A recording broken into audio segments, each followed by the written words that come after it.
예, 안녕하세요. 설턱지과 강진환 원장입니다. 오늘은 개방교합에 대해서 한번 알아보는 시간 갖도록 하겠습니다. 개방교합이란 말은 주변에서 이제 들어본 분들이 좀 있으실 텐데, 오픈바이트라는 표현을 이제 쓰는데, 외국 용어로는 이제 그 앞니 쪽이 기본적으로 떠 있다고 생각하면 됩니다. 그 앞니를 통해서 음식물을 잘게 자른다든지 이런 것들이 좀 불편한 경우들 얘기하죠. 정상적인 어금니 교합이 있다고 한다면 뭐 개방교합은 어떻게 보면 좀 외형적인 문제가 가장 좀 환자들한테 이제 중요한 문제가 되긴 하는데, 그걸 이제 조금 더 따져보면 이제 개방교합도 굉장히 여러 가지 양상이 있고 원인이 있기 때문에 이제 그 원인에 따라서 조금 나의 개방교합이 왜 생겼고 어떤 식으로 치료가 가능한지, 아니면 뭐 그냥 살아도 되는지, 그 다음에 뭐 이런 것들을 좀 이제 병원에 방문하셔서 좀 자세히 살펴보는 게 좋을 거라고 생각합니다. 이 개방교합은 제가 생각하는 가장 중요한 부분은 이제 두 가지 정도로 나눠볼 수 있는데, 첫 번째는 이 비호흡, 코로 숨 쉬는 것과 관련된 혀의 위치. 혀의 위치에는 뭐 습관 같은 것도 영향이 있을 수 있는데, 혀의 위치, 그냥 코로 숨 쉬는 것이 불편해져서 이제 입으로 숨을 쉬면서 혀의 위치가 바뀌고 위턱의 수직적인 성장이 많아지면 아래턱이 뒤로 밀리면서 개방교합이 생기는 경우가 있습니다. 보통은 상하게 수직적인 과도한 성장을 통해서 이제 개방교합이 생기는 경우가 한 가지가 있고, 또 하나 이제 개방교합이 생기는 경우는 턱관절의 흡수, 턱관절이 흡수됨으로써 이 아래턱을 받쳐주는 뒷부분이 버티지 못하면서 뒤로 이렇게 턱이 후하방으로 밀리면서 이제 개방교합이 생기는 경우가 있는데, 이 두 가지는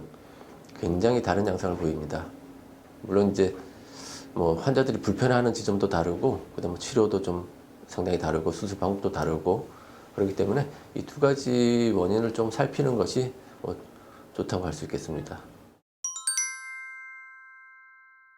개방교합은 뭐 양상이 굉장히 다양하기 때문에 한 가지로 꼭 말씀드리기는 어렵지만, 일단은 이 개방교합이 생기면 얼굴이 길어집니다. 그래서 보통 이제 입을 다물려고 하면 입 다무는데도 좀 부담스럽고, 그 다음에 입을 다물 때 턱끝에 이제 힘이 들어가게 되고, 그래서 약간 어떻게 보면 돌출입이라든지 무턱처럼 보이는 경우도 꽤 있습니다.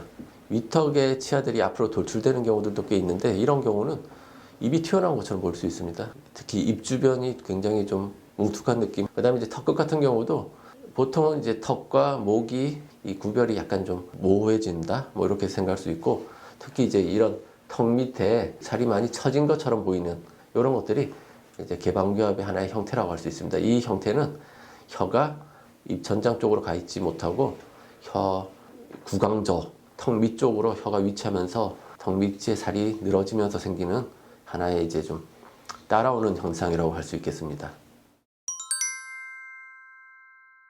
수직적인 성장 때문에 이제 개방교합이 생긴 거라면, 이제 그 정도가 심하지 않다면 이제 교정으로도 가능합니다. 그러니까 어금니 쪽을 교정적인 힘을 통해서 끌어올려 가지고 턱이 닫히도록 관계를 조절하는 방법도 있을 수 있고, 그다음에 이제 그런 것들이 좀 어려운 경우라면은 위턱을 이제 시계 방향으로 회전한다든지, 또는 위턱을 상방으로 이동함으로써 전방부가 닫히도록 이렇게 수술하는 방법이 있습니다.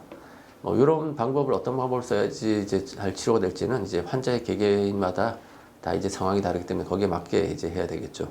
만일 조금 더 어린 나이라고 한다면 특히 이제 코로 숨 쉴 수 있도록 이제 뭐 비염이라든지 뭐 비중격 휴에 있다든지 이런 것들을 적절하게 처치를 해주고, 뭐 비염에 대한 치료, 그런 걸 통해서 혀의 위치를 이제 정상적으로 유지될 수 있도록, 그러니까 입이 다물어지도록 이렇게 유도해주는 과정들이 필요할 수도 있고, 개방교합의 양상 중에서 턱관절에 의해서 이런 개방교합이 생긴 경우라면 요거는 이제 좀 치료가 좀 어려울 수도 있습니다. 이런 경우는 일단 기본적으로 턱관절을 안정시키는 치료를 먼저 시행한 후에 뭐 교정적인 치료를 할지 아니면 수술적인 치료를 할지, 그 부분에 대해서 약간 좀 고민이 좀 필요할 수도 있겠습니다.